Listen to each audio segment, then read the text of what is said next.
लेकिन जनाब जो कहोगी वो करूँगा। मुझे आज़ाद कर दे। सीधे लोगों को अगर टेढ़ी सिचुएशन में डाल दो ना तो वो पिस कर रह जाते। और कभी ऐसे मोड़ से गुजरता है कि सांस सूली पे अटक जाती है कि अब क्या होगा। जैसा तुम चाहती थी वैसे ही होगा वफा।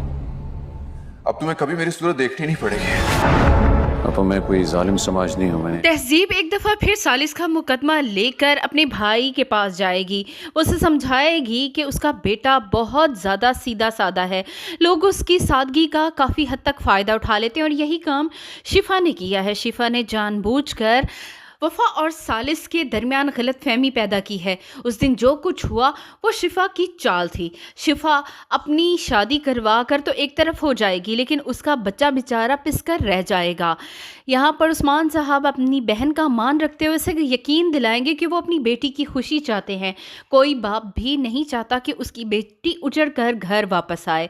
यहाँ पर फरजाद भी अपने चचा को समझाएगा कि वफ़ा का तलाक लेना बिल्कुल भी मुनासिब नहीं है।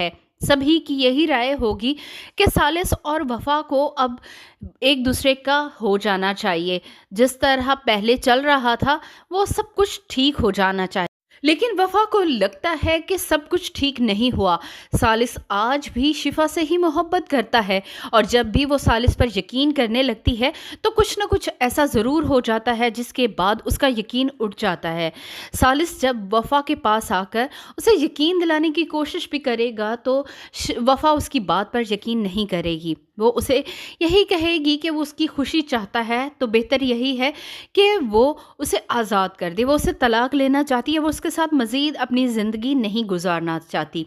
सालिस अब इस कदर दिल बर्दाश्ता हो जाएगा कि उसे वफ़ा की कही गई बात का एक एक लफ्ज़ याद रह जाएगा और वो वफ़ा को फ़ोन करके कहेगा कि अब वो उसकी शक्ल भी कभी नहीं देखेगी। और ड्राइविंग के दौरान ही सालिस का एक्सीडेंट हो जाएगा।